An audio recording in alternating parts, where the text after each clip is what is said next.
Assalamualaikum warahmatullahi wabarakatuh. Bismillah, alhamdulillah, wassalatu wassalamu ala rasulillah wa ala alihi wa sahbihi wa mawala. La hawla wa la quwwata illa billah wa ba'd.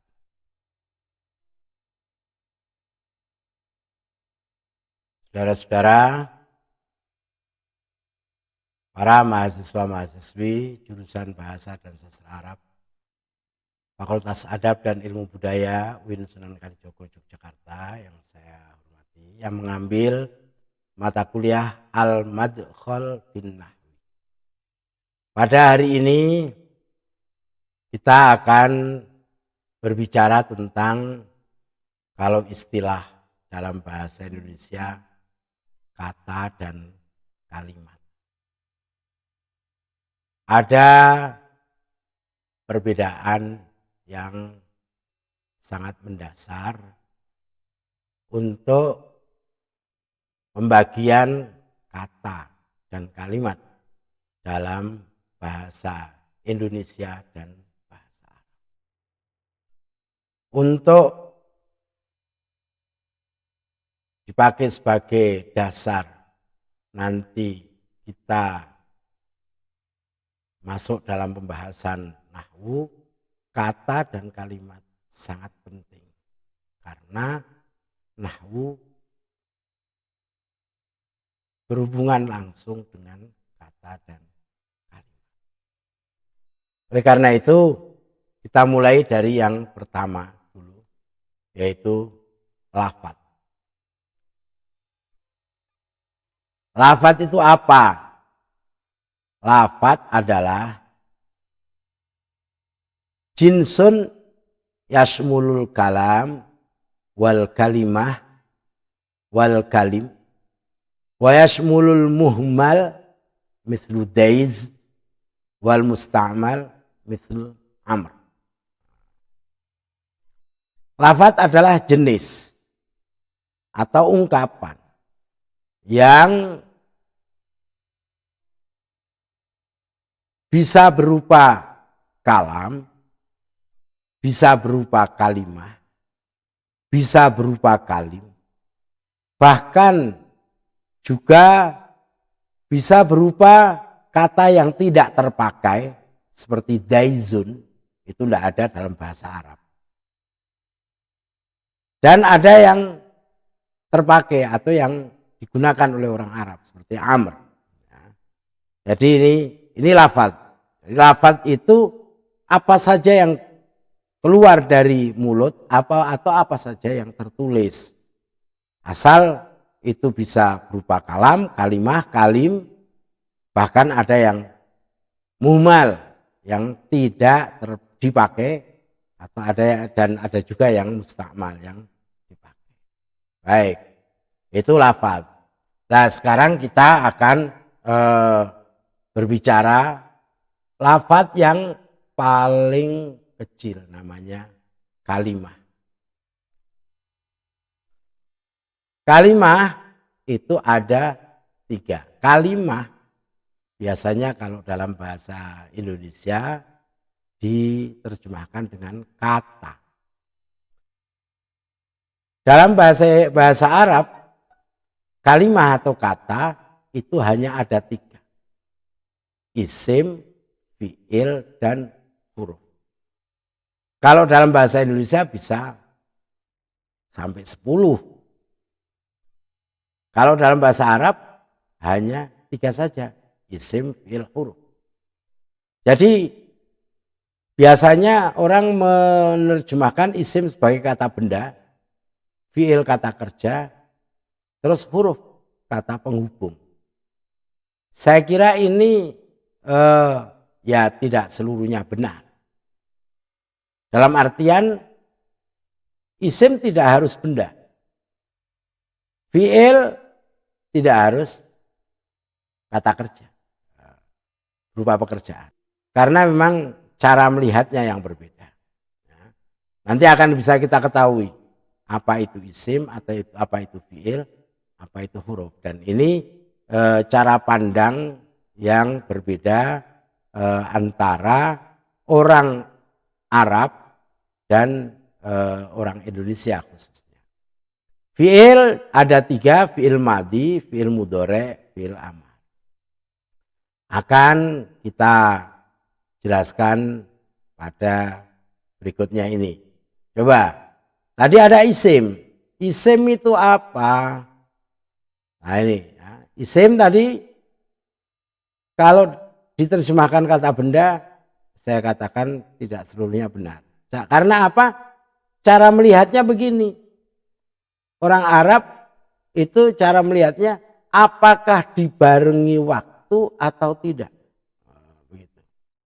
Jadi isim adalah sesuatu yang memiliki makna tertentu pada dirinya sendiri dan tidak dibarengi dengan waktu. Nah ini permasalahannya, melihatnya adalah apakah dibarengi dengan waktu apa tidak. Contoh umpamanya rajulun, orang laki-laki, benda, iya, karena itu jenis orang. Kemudian Ahmad, nama orang, ya, nama orang. Ini tidak dibarengi waktu karena tidak ada. Ahmad itu waktunya kapan? Enggak ada. Baitun, rumah. Nah ini juga satu jenis lagi. Jenis kalau rajulun berakal, kalau baitun itu benda yang tidak berakal. Ya kata benda. Farasun. Nah, kuda. Kuda. Nah ini bernyawa tapi tidak berakal. Jabalun. Nah, ada jabalun, gunung. Syajaratun, pohon. Ini semua benda. Tapi kalau tasbihun, tasbih. Bukan tasbih yang diputar oleh orang-orang yang membaca subhanallah, subhanallah itu. Tapi tasbih infinitif dari sabbaha, bertasbih. Nah, bertasbih. Kalau bertasbih kata kerja, tapi tasbihun itu isim.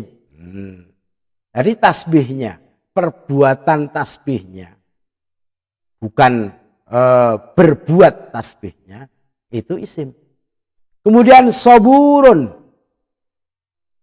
ini kalau tasbih itu infinitif.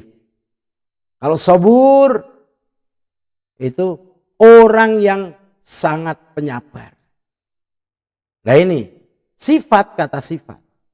Nah ini tasbih yang ini tidak dibarengi waktu, ini juga tidak dibarengi waktu.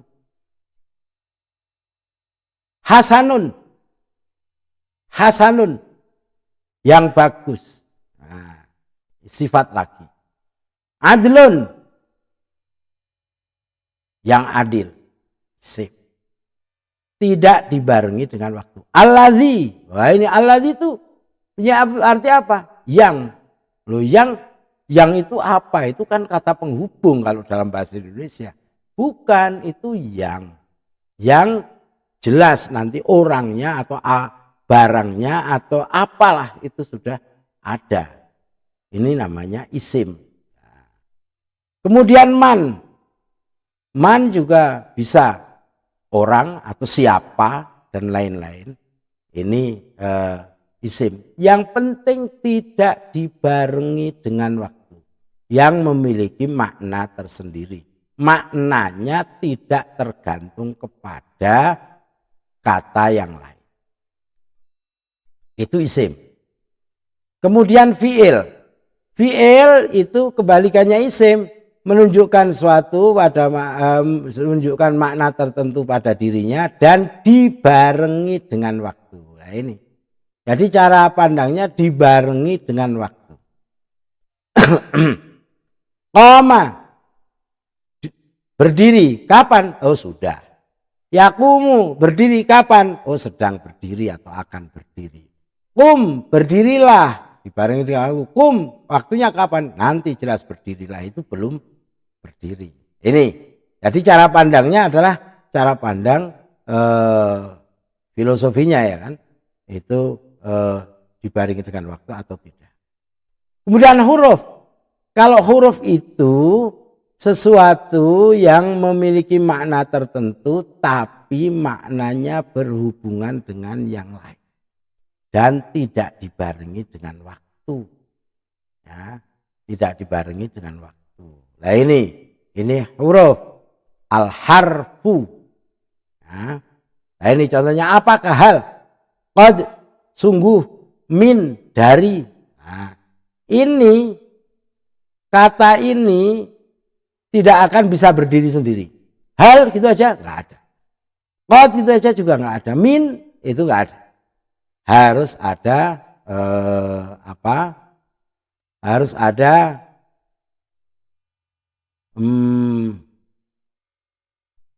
kata yang lain yang membaringinya, atau entah sudahnya atau sebelumnya.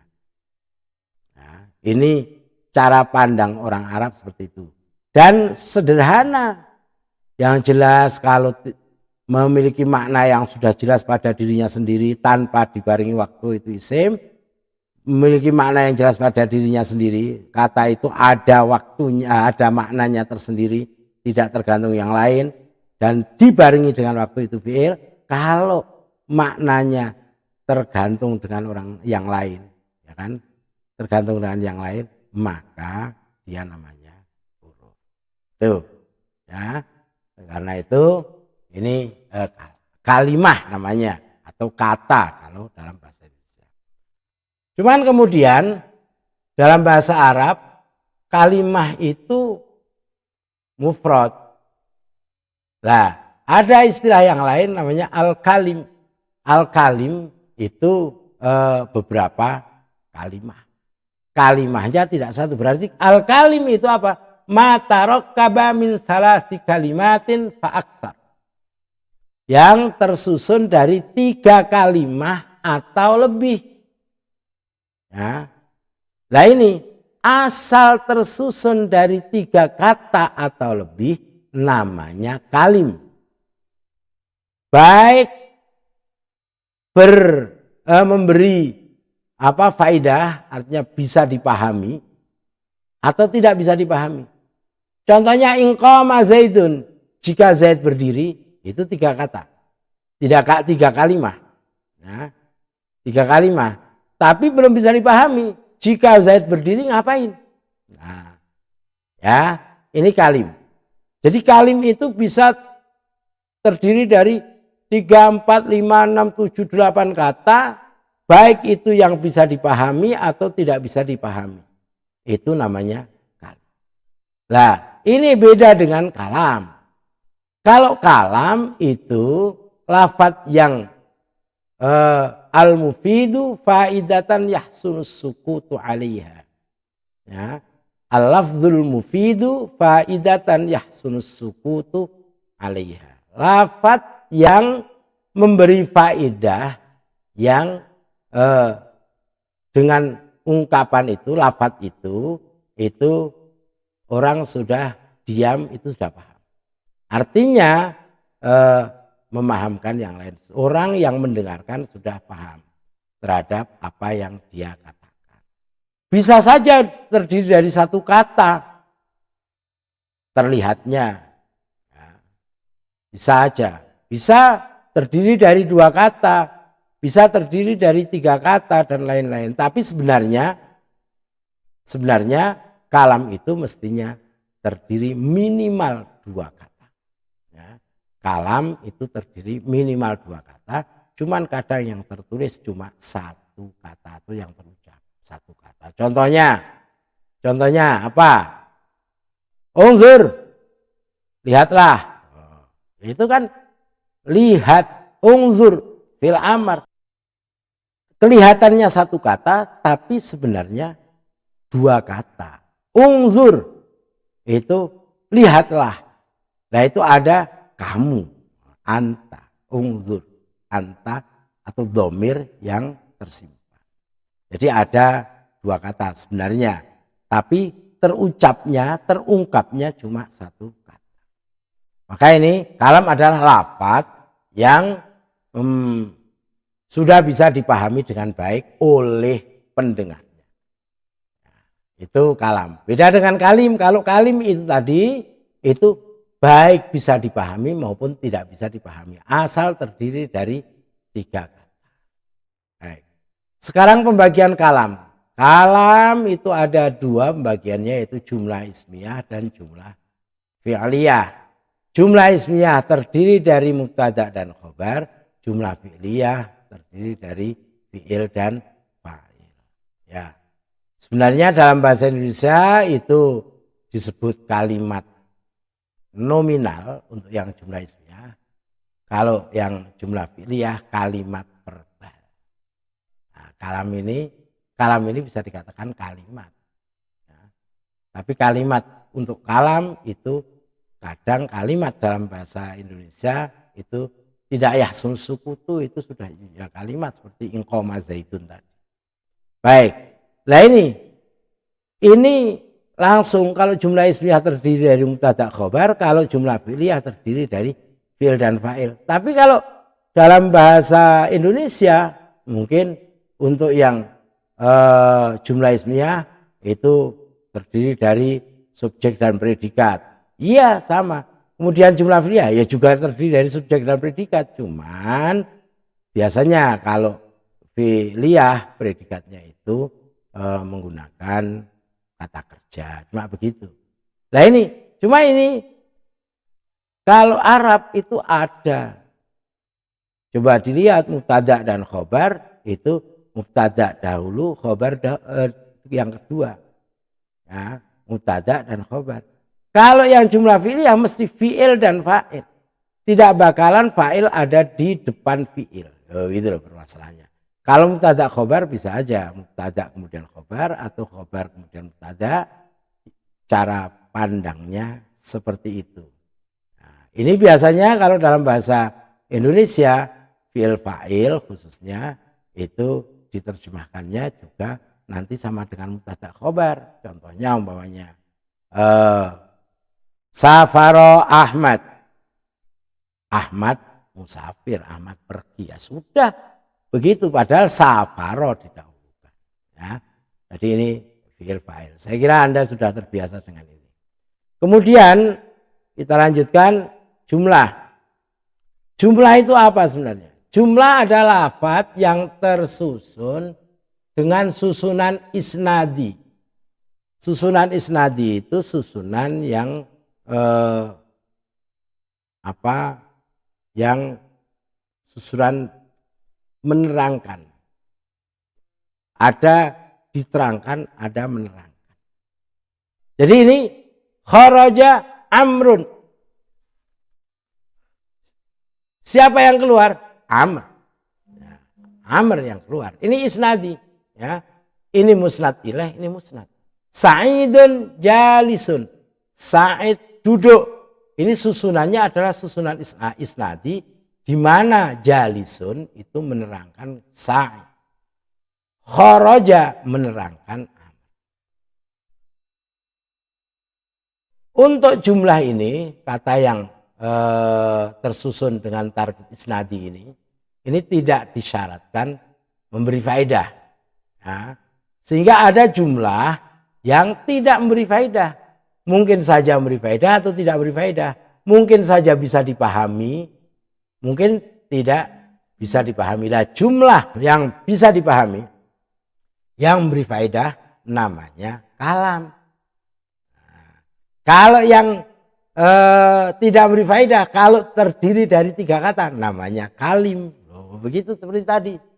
Ya, jadi ini kalam itu ada berupa jumlah ismiyah, jumlah fi'liyah. Ya kan? Tapi jumlah tidak mesti kalam. Tidak semua jumlah kalam. Karena kalau kalam harus memberi faedah, artinya bisa dipahami oleh orang yang mendengar. Baik. Kemudian jumlah itu ada 2. Ada jumlah ismiyah, ada jumlah fi'liyah tadi. Ya, jumlah ismiyah yang terdiri dari 2 kata yang asli. Ya. Artinya ada 2 kata yang mesti ada di situ. Ya. yaitu mubtada dan khobar. Mubtada dan khobar. Seperti al-ilmu nafi'un, inna aliyan mujtahidun. Ini jumlah ismiyah. Biasanya didahului oleh isim. Kalau jumlah fi'liyah itu yang terdiri dari dua hal yang pokok, yaitu fi'il dan fa'il, dan didahului oleh fi'ilnya. Contohnya najahal mujtahidu, rosabal kaslan. Ya, orang yang sungguh-sungguh sukses, orang yang malas-malesan, ya rosib, ya tidak akan sukses atau dia gagal. Baik, jadi ini jumlah, sekali lagi, tidak semua jumlah adalah kalam. Tapi kalam terdiri dari jumlah ismiyah maupun jumlah fi'liyah. Jumlah ada dua, jumlah ismiyah, jumlah fi'liyah. Kalau jumlah ismiyah itu dua hal pokok, yaitu mubtada khobar. Kalau yang jumlah fi'liyah dua hal pokok, yaitu fi'il dan fa'il. Nah ini untuk membandingkan, maka di sini saya sampaikan ada at-tarokib. Nah, at-tarokib, susunan yang bukan jumlah. Ya, susunan yang bukan jumlah itu ada yang syibhu jumlah, seperti jumlah. Jar majrur, dzaraf. Maksudnya apa? Tidak akan terdiri hanya satu kata. Jar majrur itu ada huruf jar dan ada majrurnya. Dzaraf itu ada keterangan tempatnya dan ada berikutnya mudhof ilaihnya. Nah kemudian untuk yang bukan syibh jumlah itu, kalau dalam bahasa Arab sering dinamakan ada tarkib mazji. Tarkib mazji itu susunan yang tidak beraturan. Tapi saya tambahkan itu ada idhofah, walaupun saya katakan dalam literatur Arab ini idhofah itu tidak dimasukkan dalam tarokib. Karena dalam ilmu nahwu yang paling penting adalah mudhofnya itu memiliki i'rab tersendiri. Nanti kenapa saya masukkan idhofah? Ya karena nanti ada tarkib idhofi. Ada susunan idhofi. Maka saya sebutkan ada susunan yang bukan jumlah. Baik, ini coba kalau kita lihat ada syibhul jumlah. Syibhul jumlah itu ada jar majrur seperti dhahabtu ilal madrasati. Tidak bisa hanya ilah saja. Dzarfa zaman, dzarf makan. Contohnya jalasa Ahmad tahta syajarati. Tahta saja nggak bisa, harus ada asyajarati. Bagaimana kalau tidak ada asyajaratinya? Berarti ada yang dibuang. Mudhof ilaihnya dibuang. Ini dzaraf itu syibhu jumlah. Artinya ada susunan yang seperti isnadi tapi belum mencapai pada isnad. Jadi di sini ada harus tahta dan asyajarah, itu kedua-duanya harus disebut.